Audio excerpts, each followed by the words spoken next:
Oh, sorry, Sarah, I am so sorry I'm late. Sorry, can I sit here? Sorry, is my microphone okay? Sorry, am I talking too much? Sorry. Daniel, stop, please. Take a breath. You said sorry 6 times in 10 seconds. Why are you apologizing so much? I don't know, Sarah. I just felt a little nervous. When I speak English at work, I always feel like I am making mistakes. So I say sorry for, well, for everything. It feels safe. I understand. Many English learners do the same thing. We call it the sorry trap. But here is the secret. When you say sorry too much, you don't sound polite. You sound unsure of yourself. You don't sound like a leader, or what we call a boss. A boss. Yeah, I want to sound like that. I want my team to trust me. But my English is only level A2. Can I really sound like a boss with basic English? Yes, you can. You don't need big, difficult words. You just need the right words. Today, we are going to learn boss English. We will show you how to change small habits to sound powerful and confident. I am ready. No more sorry trap for me. Let's go. Okay, Daniel, let's start with the easiest change. This is the thank you switch. Instead of saying sorry for a small problem, you say thank you to the other person. Wait, how does that work? If I am late for a meeting, I made a mistake.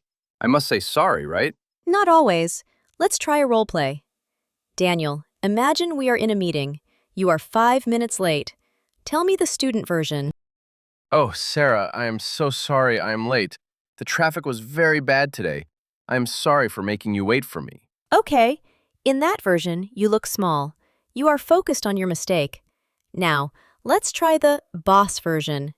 Instead of apologizing, thank me for my time. Sarah, thank you for waiting for me. I appreciate your patience. Boom! Do you feel that? In the first one, I feel like I have to say, it's okay, to make you feel better. In the second one, you are leading. You are professional. Wow, it feels completely different. It's like I am giving a gift to the other person instead of asking for a favor. Exactly! Let's try another one. What if you make a small mistake in a report or an email? Usually, students say, "Sorry, I am so stupid, I made a mistake." What is the boss version?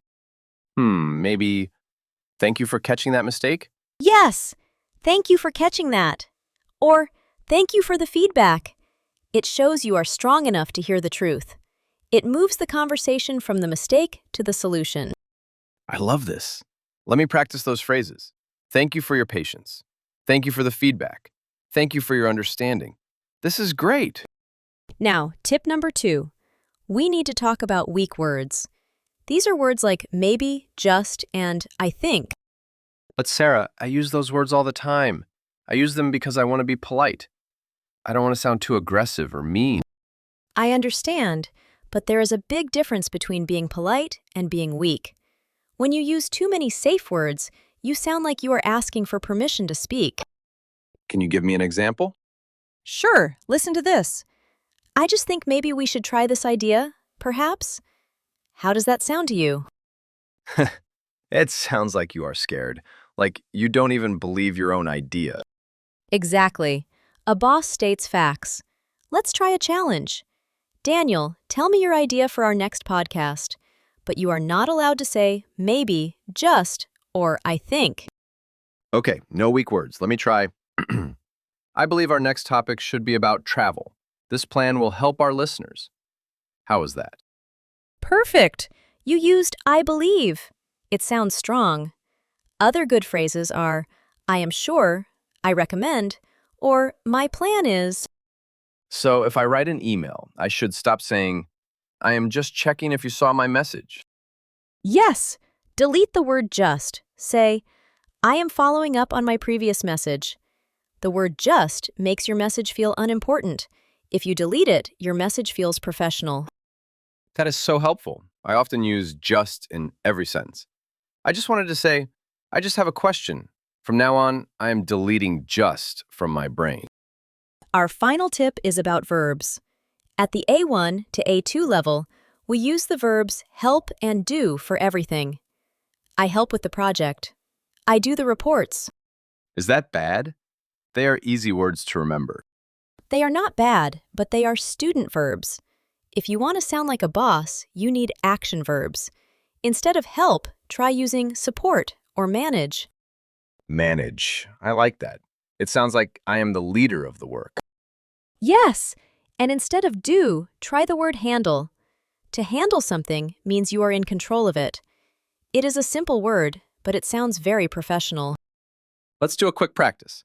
I will say a student sentence, and you change it to a boss sentence. Ready? I am ready. Let's do it. Sentence 1. I help my boss with the office schedule. Sarah. I manage the office schedule. Sentence 2. I do the emails for the team. Sarah. I handle the team communications. Sentence 3. I will try to finish the work soon. Sarah. I will complete the work by 3 o'clock. I feel so much more professional already. Manage, handle, complete. These are simple words, but they change everything. We are almost at the end of our episode. Let's recap our 3 boss moves for today. Don't say sorry, say thank you for your patience or thank you for the feedback. Stop using weak words like maybe and just. Use I am sure or I believe. Use action verbs like handle, manage, and complete. This was so useful, Sarah. It shows that you don't need to be an expert in English grammar to sound confident. You just need to choose your words carefully. Exactly. It's all about mindset. Now, here is the homework for our listeners. Go to your email sent folder. Find an email where you use the word sorry or just. And in your next email, try to replace them. Use thank you, or just delete the weak words completely. Try it this week. You will be surprised. People will listen to you more, and you will feel more powerful. Thank you for listening to Catch Up English. We love hearing from you. Bye, everyone. Go out there and speak like a boss. Bye-bye.